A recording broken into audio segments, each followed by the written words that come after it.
reparations is a very controversial issue, even though I don't understand why it should be so controversial.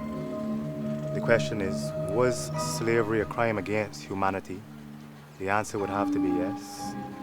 Did slavery and colonization and the subsequent eras of black discrimination disadvantage black and African communities? The answer would have to be yes. And should those who have been advantaged by the forceful disadvantaging of Africans and black people, should they pay some kind of compensation for this? That answer to me seems to be yes as well. The complexity comes now in how this compensation is repaid. And there are many people much more learned than myself who've been dealing with that issue, who you could reference if you want to find out more about suggestions as to how reparations is paid out. But the fact that reparations should be paid for the rape and robbery of an entire continent, the largest continent on the earth, which has built some of the wealthiest civilizations and businesses that the world has ever seen, businesses that are directly linked to the slave trade, of course there should be some kind of reparations for that. Reparations is an emotive issue, and there's a lot of emotion invested on all sides of the reparations discussion, including the indentured servants, the Indians, so-called poor whites, and there is still a poor white community in Barbados descended from the Irish indentured servants that were Barbadosed under the leadership of Oliver Cromwell back in the middle of the 17th century. Including them in the reparations discussion has to be part of the discussion. I don't think there is any hard and fast yes or no at this point, but we have to have this discussion, and we have to have it in Barbados and the other countries in which this has been a part and parcel of our historical legacy. And in the course of that discussion, we have to hear the input of each community as we go forward. And so I don't have a hard and fast thing to say, yes, they should be involved, no, they shouldn't be involved. I feel it needs to be part of the discussion, and I'm not sure that Barbadians have yet engaged the discussion on reparations. Should indentured servants be paid reparations? I don't know, maybe they should. But when looking at this question, let us not confuse a few years of indentured servitude, which you could at some point release yourself from,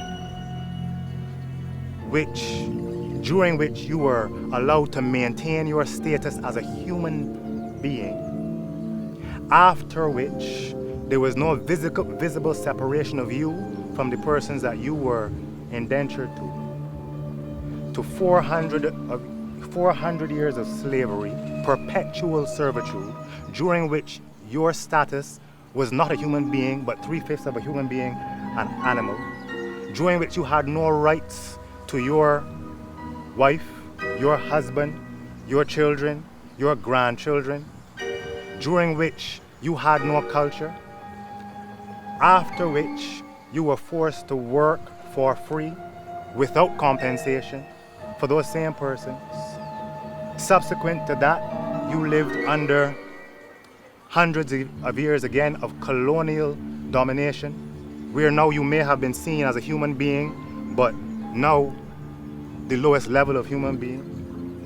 And compound that with what is going on today, where larger nations who were built on your ancestral degradation are still using less than fair means to maintain their advantage. When we're looking at reparations for indentured servants and reparations for slavery, when we look at that question, let us take that into account. And when I was invited to become a member of the reparations task force, I accepted because I'm concerned about repairing the damage.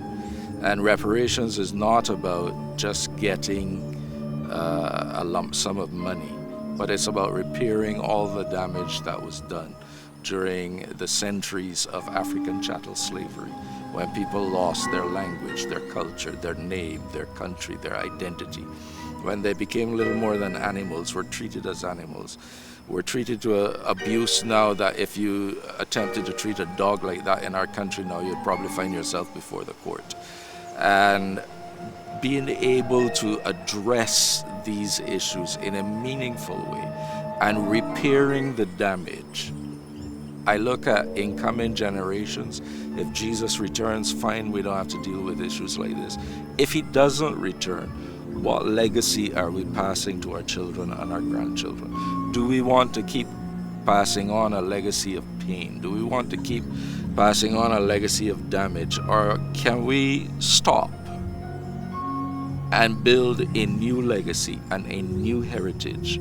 Perhaps not for my children, but what about my grandchildren? What about your grandchildren? Can we pass to them a different legacy than the one passed to us? And that's why I accepted the invitation to sit on the Reparations Task Force and to discuss ways in which this society can deal with these issues of repairing the damage and becoming a mature society. Stereotypes. Now, I've been exposed to a lot of those since I moved here, and I must say that I didn't hear any of them growing up in Canada. Maybe a few little things, but more culturally based instead of racially based. So I move here and I hear all sorts of crazy things that I do not understand. And one of the ones that the team has brought up in front of me is that all black people are lazy and promiscuous. Now, I don't know who they're talking about, seeing as the majority of my friends are hardworking in wonderful marriage relationships, who are encouraging and supporting of one another, and who are, if I could talk about my neighbors who don't take a break ever. When they have a day off, they're outside, they're working, they built their house from scratch. I don't understand the drive behind these people.